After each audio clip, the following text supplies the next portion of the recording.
ரீசெண்டாக இந்தியாவோட மிகப்பெரிய சாமியாரான பாபா ராம்தேவ் மேலே கோரோனில் மெடிசன் கேஸ் ஒன்று ரிஜிஸ்டர் ஆயிருக்கு. இதுக்கு என்ன காரணம்னு பார்த்தீங்கன்னா, இந்த கோவிட் வந்த காலகட்டத்தில் இந்த பதாஞ்சலியோட ஆயுர்வேதிக் ப்ராடக்ட்ஸ்னால இந்த கோவிடே க்யூர் பண்ண முடியும். அது மட்டும் இல்லாமல் இந்த அலோபதி மெடிசனான அந்த இங்கிலீஷ் மெடிசன்ஸ்னால க்யூர் பண்ண முடியாது. இந்த மாதிரியான ஒரு ஆட் கேம்பெயினை இவர் ரன் பண்ணிட்டார்.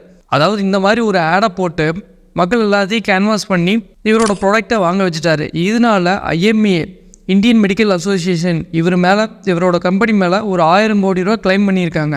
வாங்க இதை பற்றி ஃபுல் டீட்டெயிலாக இந்த வீடியோவில் பார்க்க போகிறோம். அதுக்கு முன்னாடி நம்ம சேனல் சப்ஸ்கிரைப் பண்ணாட்டி MROT சேனல் சப்ஸ்கிரைப் பண்ண வந்துருங்க. கோடை பெல் பட்டன் அழுத்தி ஆல் ஆப்ஷன் கொடுத்துருங்க. வணக்கம், நான் உங்கள் வெற்றி. வாங்க வீடியோக்குள்ள போகலாம்.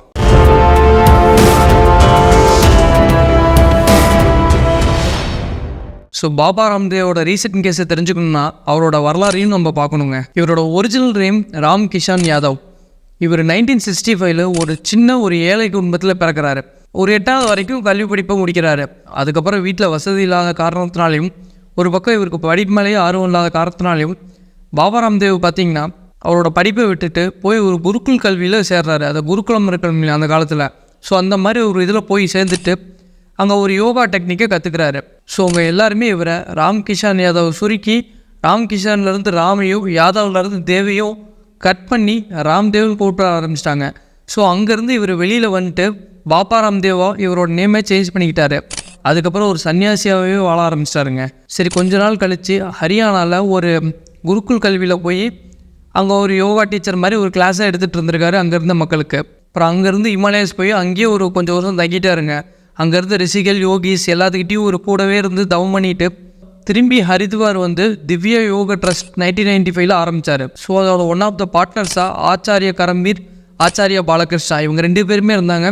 இவங்க யாருன்னா இவரோட பாலியல் சிநேகிதர்கள். இந்த குருகுலில் போய் படித்தாருங்க, அப்போ ஃப்ரெண்ட்ஸான அவங்க. இப்போ வரைக்கும் கூடவே ஒன் ஆஃப் த பிஸ்னஸ் பார்ட்னராகவும் இவரோட யோகா ஃபவுண்டேஷனை டேக் கேர் பண்ணிட்டு இருக்காங்க.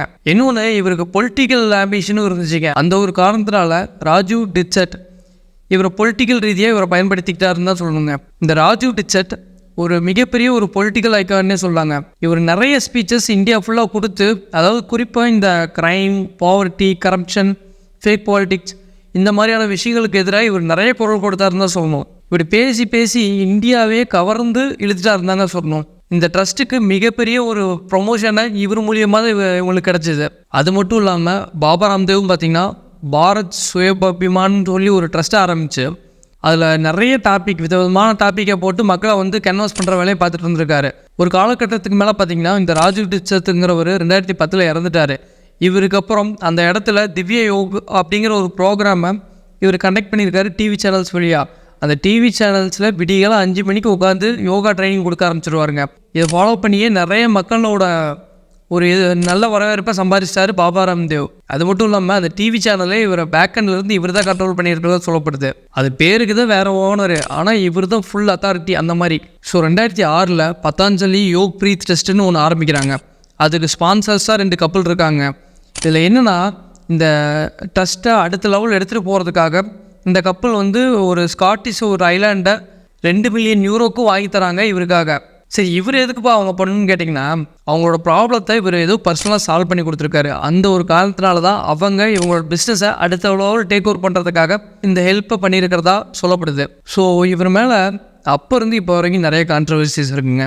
இவரோட கடந்த கால கான்ட்ரவர்சிஸ்லாம் பார்த்திங்கன்னா 2005 இந்த லேபருக்கு இந்த மினிமம் சேலரி தராத கேஸில் இவர் ஆல்ரெடி ஒரு பிரச்சனை போயிட்டு வந்திருக்கு. அதுக்கப்புறம் 2006 இந்த human and animal bones use பண்ணி இவங்களோட மெடிசன்ஸ் தயாரிக்கிறாங்க. அந்த ஒரு பிரச்சனையிலையும் இது வரைக்கும் மாட்டியிருக்காரு. அப்புறம் 2006 இந்த எய்ட்ஸும் கேன்சரையும் நான் கொடுக்குற மருந்துனால க்யூர் பண்ண முடியும் அப்படிங்கிற மாதிரி ஒரு கிளைமை முன் வச்சு நிறைய மருந்தை விற்று தள்ளிட்டாரு. இன்னொன்று, இவர் முன் வைக்கிற கருத்து என்னன்னா, இந்த செக்ஸ் எஜுகேஷனை ரீப்ளேஸ் பண்ணிவிட்டு அதுக்கு பதிலாக இந்த யோகாவை வந்து ஒரு ரீப்ளேஸ்மெண்ட்டாக கொண்டு வரணும்ப்பா, இதுதான் எய்ட்ஸ் அவேர்னஸ், இந்த ப்ரிவென்ஷன் க்யூருக்கெல்லாம் பெட்டராக இருக்கும், அந்த மாதிரியான ஒரு கருத்துக்களை முன் வச்சார் இவர்.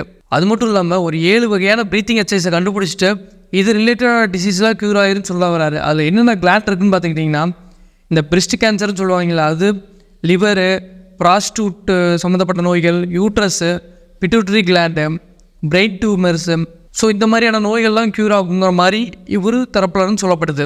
ஆனால் பொதுவாகவே யோகா பண்ணால் இந்த மாதிரியான கிளான்ஸுக்கெலாம் ஒரு நல்ல ஒரு அந்த ப்ரீத் ஃப்ளோ நல்லா இருக்குங்கிற மாதிரி நானும் கேள்விப்பட்டிருக்கேங்க. இது எந்த வகையில் உண்மை பொய் அதெல்லாம் நமக்கு தெரியல.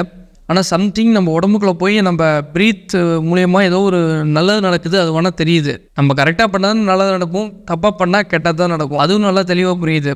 ஸோ இது மட்டும் இல்லாமல் 2009 பார்த்தீங்கன்னா இந்த ஹோமோ செக்ஸ் பண்ணுறவங்களையும் அப்புறம் கேவாக இருக்கிறவங்களையும் இவங்க வந்து வெஸ்டர்ன் கல்ச்சரில் ஃபாலோ பண்ணி ரொம்ப கெட்டு போயிட்டாங்க, இதை சுப்ரீம் கோர்ட் தடை பண்ணுங்கிற மாதிரியான ஒரு விஷயங்களை இவர் முன் வச்சார்.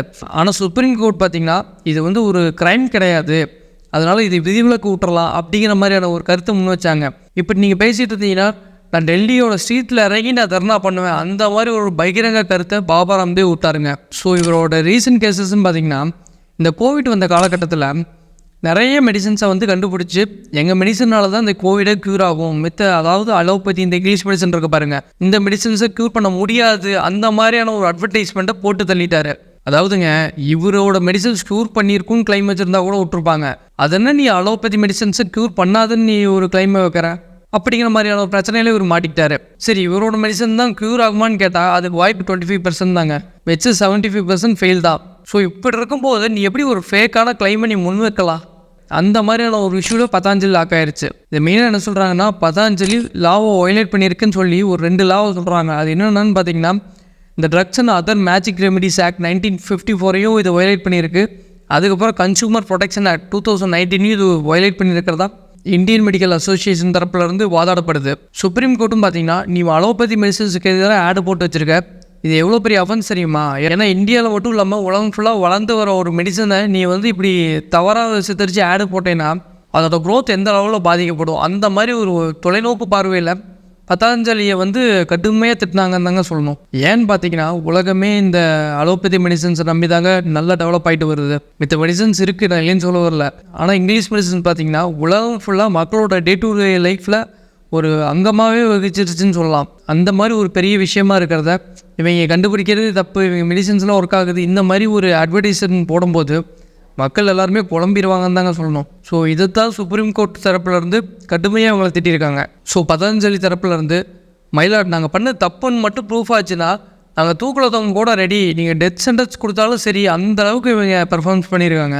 ஸோ இது மட்டும் இல்லாமல் பதஞ்சலியோட அந்த பிராண்டிங் மேனேஜரான அந்த அனிதா நாயருங்கிற ஒரு சிஓஓவையும் ரிமூவ் பண்ணிட்டாங்க பதஞ்சலி தரப்புலேருந்து. இவங்க யாருன்னு பார்த்தீங்கன்னா இந்த பதஞ்சலியோட பிராண்டிங்கு, மீடியா, கம்யூனிகேஷனு எல்லாத்தையும் இவங்க தான் வந்து மெயின்டைன் பண்ணுறவங்க. ஸோ இவங்கள வேலையை விட்டு தூக்கிட்டாங்க. இது எல்லா பெரிய கம்பெனியும் ஏதாச்சும் கோர்ட்டு கேஸுன்னு பிரச்சனை வந்துச்சுன்னா சும்மா ஒரு கண் துடைப்புக்காக அவங்க சிஇஓவை வேலையை விட்டு தூக்குறது வந்து எல்லா கம்பெனிக்கும் உண்டானது தாங்க. ஸோ சுப்ரீம் கோர்ட்டு மேலும் என்ன சொல்லியிருக்காங்கன்னா இந்த blood pressure related, diabetes, fever, epilepsy, lupus இந்த மாதிரியான டிசீஸுக்கு நீங்கள் இனிமேல் ஆடே போடக்கூடாது, எங்கள்கிட்ட மருந்து இருக்குன்னு நீங்கள் சொல்லக்கூடாது. ஏன்னா இந்த கோர்ட்டோட தீர்ப்பு முடிகிற வரைக்கும் எல்லாருமே அமைதியாக இருக்குங்க, உங்களோட அட்வர்டைஸ்மெண்ட் கேம்பெயினை எல்லாத்தையும் ஹோல்டு பண்ணுங்கள், அந்த மாதிரி சுப்ரீம் கோர்ட் தரப்புலன்னு சொல்லியிருக்காங்க. பதஞ்சலி தரப்புலேருந்து மயிலாட் நாங்கள் பண்ண தப்புக்காக ஒரு அப்பாலஜி மாதிரி எழுதி ஒரு 67 நியூஸ் பேப்பரில் நாங்கள் ஆடு கொடுத்துருக்கோம், அது கிட்டத்தட்ட ஒரு 10 லட்ச ரூபா செலவாயிருக்குன்ட்டு பதஞ்சலி தரப்பு வக்கீல் வந்து வாதாடுறாரு. அதுக்கு ஜட்ஜஸ் இருந்துட்டு நீ எவ்வளவோ செலவு பண்ணி போப்பா, அது என் பிரச்சனை இல்லை, மக்களோட பிரச்சனையை கேட்குறது என் வேலை, இந்த காசு நீ இவ்வளோ செலவு பண்ணுறதுல எனக்கு தேவையே இல்லை, அந்த மாதிரி ஒரு மூஞ்சில் அடித்த மாதிரி சொல்லிட்டாங்க. ஸோ அதுக்கப்புறம் ஜட்ஜஸ் பார்த்தீங்கன்னா ஏப்பா நீ கொடுத்த ஆடு மாதிரியே கொடுத்தியா இல்லை வேறு மாதிரி கொடுத்தியான்னு கேட்டிருக்காங்க. அதுக்கு பதஞ்சலி தரப்புலேருந்து மயிலாட் நான் ஒரு கடைசி பேஜில் ஒரு துண்டு சீட்டாக மாதிரி கொடுத்தேன் அப்படிங்கிற மாதிரி சொல்லியிருக்காங்க. ஏப்பா நீங்கள் கொடுக்குற ஆடு பார்த்தீங்கன்னா நீங்கள் பெருசாக ஃபஸ்ட்டு பேஜில் ஹெட்லைன்ஸாக கொடுப்பீங்க, உங்களோட அப்பாலஜி மட்டும் நீங்கள் கடைசி பேஜில் கொடுப்பீங்களா? ஃபஸ்ட்டு நீங்கள் உங்கள் ஆடை எப்படி கொடுத்தீங்களோ அதே ஃபாண்ட் சைஸில் அதே கலரில் அதே ஒரு ஃப்ரண்ட் பேஜில் கொடுத்துட்டு வாங்குங்கிற மாதிரி சொல்லியிருக்காங்க. ஸோ இதுக்கப்புறம் பதஞ்சலி தரப்புலேருந்தும் பார்த்தீங்கன்னா ஃபஸ்ட்டு பேஜில் மறுபடியும் ஒரு ஆடை கொடுக்க ஆரம்பிச்சிட்டாங்க. ஸோ இதுதாங்க இந்த கேஸோட ஸ்டேட்டஸ். ஸோ அலோபதி மெடிசன்லையும் சரி, ஆயுர்வேதிக் மெடிசன்லையும் சரி, அதோட குட் அண்ட் பேட்ஸ் 2 சைடுமே இருக்குது. பட் உலகமே பார்த்திங்கன்னா அலோபதியை நம்பி தான் அதோட டெவலப்மெண்ட்ஸ் நோக்கி தான் போயிட்டுருக்கு. அப்படி இருக்கிற காலகட்டத்தில் ஆயுர்வேதிக்கு நீங்கள் பண்ணுங்க, ஒர்க் ஆகும், எல்லாம் ஓகே. அதுக்குன்னு நீங்கள் அலோபதி முன்னேறிட்டு வரதை போயிட்டு அது ஒர்க் ஆகாது, அது தப்பு, அப்படி இப்படின்னு சொல்லி அதோட குரோத்தை தடுக்கிறது பார்த்திங்கன்னா ஒரு மிகப்பெரிய தவறு. அந்த தவறை தான் இன்றைக்கி பதஞ்சலி செஞ்சுட்டாங்க.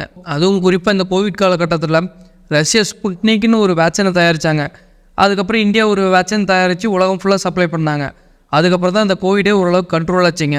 ஸோ இந்த மாதிரி ஒரு டெவலப்மெண்ட் நோக்கி நம்ம போயிட்டுருக்கோம். அப்படி இருக்கும்போது இந்த மாதிரியான சாமியார் அவங்களோட பர்சனல் தேவைக்காக, அவங்களோட பிஸ்னஸ் க்ரோத்துக்காக கண்டதை சொல்லி ஏதோ ஒன்று ஆடை போட்டு அவங்களோட பொருளை விற்றுட்டு போயிடுறாங்க. இதெல்லாம் யார் கேட்கணுமோ அவங்களுமே கண்டுக்காமல் விட்டுறாங்க. இன்னொன்று பாபா ராம்தேவோட ஒரு ஹிஸ்ட்ரியெல்லாம் அனலைஸ் பண்ணி பார்க்கும்போது இவர் எப்பயுமே இந்த கரண்ட்டாக ட்ரெண்டிங் இருக்கிற நோய்க்கு மருந்து கண்டுபிடிக்கிறேன் அதை கண்டுபிடிக்கிறேன்னு சொல்லி தான் இவரோட வியாபாரத்தை நல்லா டெவலப் பண்ணியிருக்காரு. அது மட்டும் இல்லாமல் இவரோட பிஸ்னஸ் ஸ்ட்ராட்டஜியுமே கரண்ட் இருக்கிற நோய்க்கு மருந்து நான் தான் வச்சுருக்கேன் அப்படிங்கிற மாதிரியான ஒரு ஸ்ட்ராட்டஜி தான் எப்பொழுதுமே ஃபாலோ பண்ணிட்டுருக்காரு. ஸோ இதுக்கப்புறமாச்சு மக்கள் இந்த மாதிரியான சாமியார்கள்கிட்ட அலர்ட்டாக இருக்கிறது ரொம்ப ரொம்ப முக்கியமாக பார்க்கப்படுது. சரிங்க, நம்ம இந்த வீடியோவில் எண்டிங் விட்டோம். இந்த வீடியோ உங்களுக்கு பிடிச்சிருந்துச்சுன்னா லைக் பண்ணி ஷேர் பண்ணி சப்ஸ்கிரைப் பண்ணி உங்களோட ஆதரவை எனக்கு தெரிவிங்க. இந்த வீடியோ பற்றி உங்களோட கருத்துக்களை கமெண்ட்டில் சொல்லுங்கள். நாளைக்கு ஒரு சூப்பரான வீடியோவில் உங்களை பார்க்குறேன். நன்றி, வணக்கம், வெற்றி.